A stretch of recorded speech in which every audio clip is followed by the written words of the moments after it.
Misalnya kalian sekarang pasti sudah mulai memikirkan tentang mau lanjut di sekolah mana, mau jurusan apa, dan pekerjaan apa yang sesuai, betul?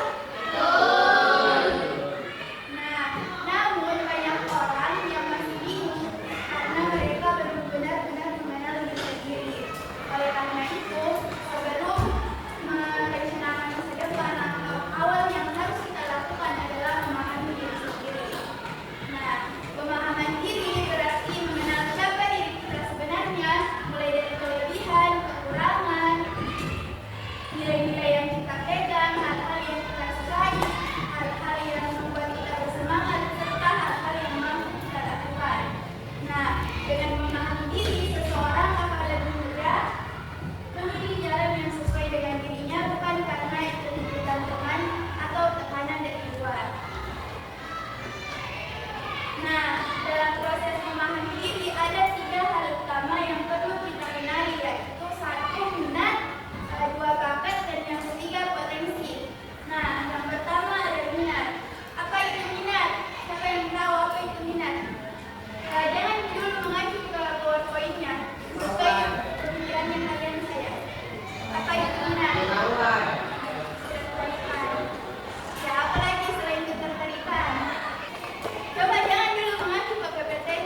setiap dari adik-adik semua punya potensi tersendiri di dalam dirinya.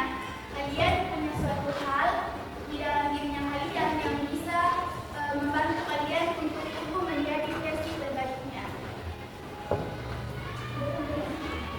Nah, ketika kalian mengenal minat, bakat, dan potensi dirinya kalian, kalian akan lebih percaya diri karena kalian tahu apa yang kalian ingin capai dan bagaimana cara menggapainya.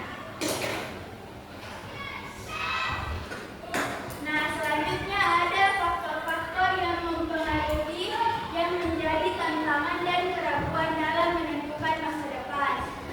Nah, jadi faktor-faktor ini terbagi menjadi dua, yaitu faktor internal dan faktor eksternal. Ada yang tahu apa itu faktor internal? Ya, dari dalam diri individu. Nah, jadi faktor internal ini terdiri lagi menjadi beberapa. Yang pertama ada kurangnya pemahaman diri. Nah, seperti yang sudah kita bahas baru-baru, bahwa ketika seorang siswa tidak betul-betul mengenali minat, bakat, serta potensi dirinya, dia akan cenderung kesulitan untuk menentukan jalur pendidikan dan karir yang sesuai. Nah, kemudian yang kedua ada rasa cemas dan takut gagal. Nah, jadi perasaan cemas biasanya muncul ketika seseorang merasa takut untuk mengambil keputusan yang salah, atau biasanya muncul ketika kita belum siap menghadapi masa depan. Nah, tapi perlu diketahui adik-adik bahwa rasa cemas ini justru berarti bahwa kalian peduli dengan dirinya kalian dan kalian ingin berusaha menjadi lebih baik. Nah, jadi yang terpenting itu adalah bagaimana kalian mengelola cemas itu agar tidak menjadi berdampak dalam langkah. Kemudian yang ketiga ada kurangnya kepercayaan diri. Nah, banyak siswa yang biasanya dia tidak yakin dengan kemampuan yang dia miliki, sehingga dia cenderung ragu atau menunda untuk mengambil keputusan. Nah, rasa ragu inilah yang terkadang membuat seseorang merasa bahwa mimpinya sulit untuk digapai. Nah, kemudian yang terakhir ada motivasi yang belum stabil. Nah, ketidakstabilan motivasi juga tentunya sangat berpengaruh. Mungkin ada ya di antara kalian yang pas awal-awal itu semangat sekali, tapi ketika menghadapi kesulitan dia langsung menyerah. Ada tidak yang begitu? Nah, jadi itu yang biasa berpengaruh ini ketidakstabilan motivasi kepada perencanaan karir kita. Seseorang cenderung pesimis ketika motivasinya tidak stabil. Nah, lanjut ke faktor eksternal. Faktor eksternal itu apa? Dari luar diri individu atau dari lingkungan. Nah, yang pertama itu ada kurangnya informasi pendidikan dan karir. Nah, banyak siswa yang mereka belum mengetahui gambaran jelas tentang jalur pendidikan lanjutan, jurusan, atau bahkan dunia kerja. Nah, kurang keterbatasan informasi inilah yang menjadi hambatan dalam menentukan pilihan karir yang sesuai dengan minat dan potensi diri kita. Kemudian yang kedua ada tekanan dari orang tua atau lingkungan sosial. Nah, terkadang mungkin ada ya lagi di antara kalian yang merasa harus mengikuti keinginan orang tua. Betul? Nah, ya ada beberapa orang yang merasa harus mengikuti keinginan orang tua atau mengikuti pandangan orang lain tentang pilihan terbaik. Kayak dengan tetangga yang bilang, "Ih, bagus sekolah di situ." Padahal pilihan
yang kita cari. Ada lagi? Nah, silakan dengan caranya. Dia sudah mencoba semua bataknya, tapi masih selalu berhenti di hati yang gimana dong? Karena ada banyak bakat yang selalu setengah-setengah. Jadi kayak ya betul itu banyak orang yang biasa bilang dia punya bakat di beberapa bidang, tapi bukan yang jago begitu, yang setengah-setengah di kerendahan yang betul-betul jago kayak setengah-setengahnya. Nah, sebenarnya jadi kalau begitu ini di sini diletaknya potensi. Kita harus terus latihan. Kalau kita berhenti di tengah jalan, nah alasannya berhenti itu pasti karena kurang semangat atau kehilangan motivasi yang awalnya dipunya. Pasti begitu toh. Nah, seperti yang saya tadi bilang, niatkan di dalam diri kita. Kita harus konsisten untuk melakukan, untuk belajar terhadap suatu bidang tersebut. Yang lain, yang di sini sebelah kiri saya atau yang di depan sana, di belakang, ada yang ingin ditanyakan?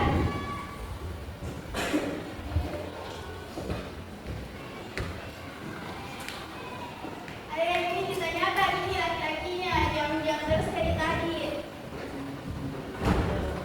Ayo bertanya. Mungkin ada minat bakatnya. Dari nih. Yang di belakang sana ada tidak pertanyaannya? Kenapa ini kalian tanyakan soal materi tadi? Atau boleh deh di luar materi? Tidak ada di. Oke.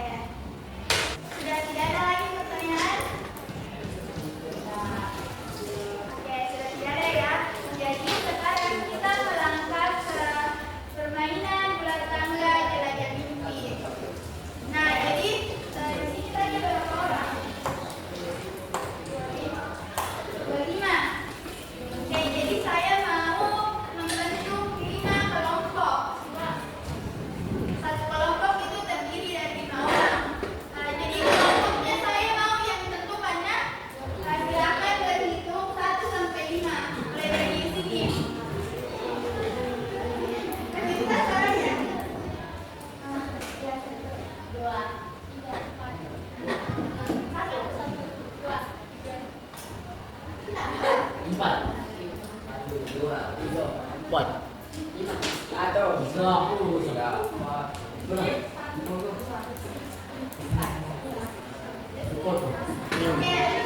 Oke. Nah, silakan bergabung dengan kelompoknya masing-masing.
Nanti akan diberikan pertanyaan atau tantangan. Dimengerti?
Berarti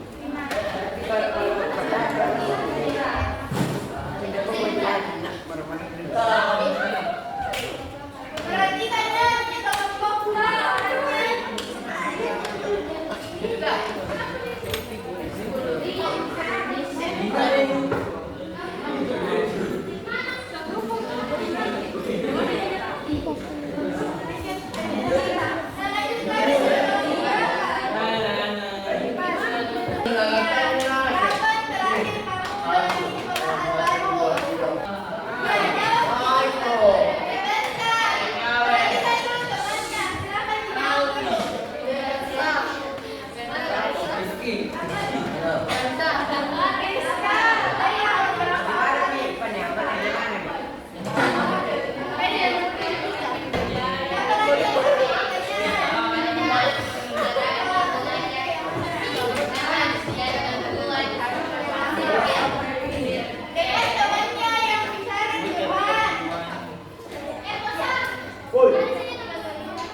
sambil kalian mengerjakan LKPD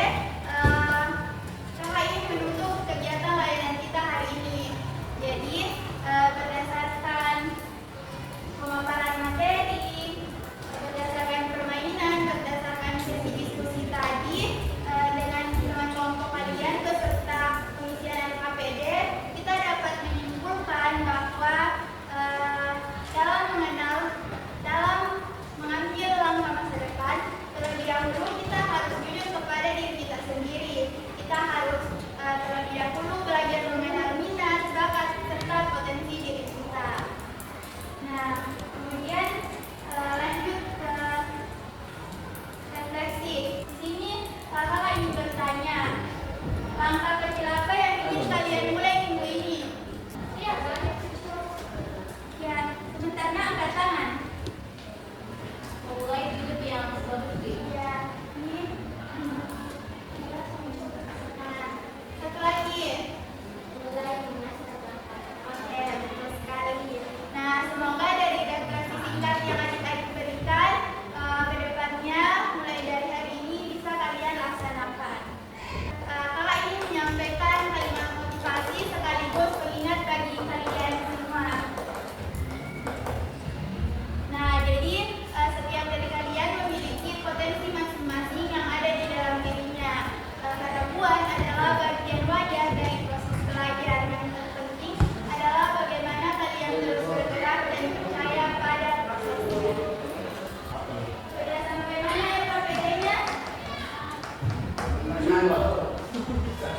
Ini